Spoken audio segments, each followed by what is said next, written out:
बातमी साम टीव्हीच्या इम्पॅक्टची आहे। मंत्रालयामध्ये अनेक वर्ष ठाण मांडून बसलेल्या आणि प्रतिनियुक्तीनंतर असलेले अधिकाऱ्यांच्या नियुक्त्या आता रद्द करण्याचे आदेश मुख्यमंत्र्यांनी दिले आहेत। नियम प्रक्रिया न पाळता मंत्रालयात करण्यात आलेल्या उसनवारी प्रतिनियुक्ती तसंच मौखिक आदेशावरील नियुक्त्या तात्काळ रद्द करण्याचे आदेश देण्यात आलेले आहेत। संबंधित अधिकारी कर्मचाऱ्यांना 10 सप्टेंबर 2026 पर्यंत मूळ कार्यालयात परत पाठवण्याचे निर्देश सामान्य प्रशासन विभागाने दिले आहेत। न परतल्यास वेतन बंद करा असं देखील आता सांगण्यात आलेलं आहे।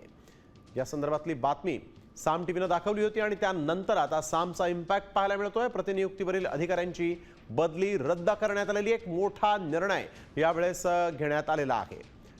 प्रतिनियुक्तीवरील जे अधिकारी मंत्रालयात बसले होते त्यांना आता आपापल्या मूळ जागांवर मूळ ठिकाणी जावं लागणार आहे।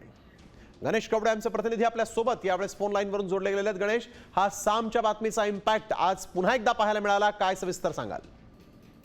नक्कीच साम टीव्हीच्या माध्यमातून जे अधिकारी आहेत ते गेल्या अनेक वर्षापासून एकाच जागेवर आहेत ते बसून असल्याचं पाहायला मिळालं होतं आणि त्यानंतरून ही बातमी दाखवल्यानंतरून जे अधिकारी उसनवारीवर प्रतिनियुक्ती या पद्धतीने आहे ते आपल्या नियुक्त्या करून घेतात, ज्यांना आता आपल्या मूळ जागेवर आहे ते जावं लागणार आहे। संबंधित अधिकाऱ्यांना 10 सप्टेंबर 2026 पर्यंत पूर्ण काम आहे ते करून आहे ते तात्काळ मूळ जागेवर आहे ते कार्यालयात जावं लागणार आहे आणि जर मूळ कार्यालयात हजर झाले नाही तर त्यांचं वेतन बंद करणार असे थेट आदेश आहेत ते देण्यात आलेले आहेत आणि 20 सप्टेंबर पर्यंत मुख्य सचिवांना या सगळ्या संदर्भाचा आदेश आहे तो सादर करायचा आहे। पण कुठेतरी हे सगळे जे अधिकारी आहेत ते बाहेर होते आणि या सगळ्या अधिकाऱ्यांना आता मूळ आपल्या जागेवर आहे ते जावं लागणार आहे।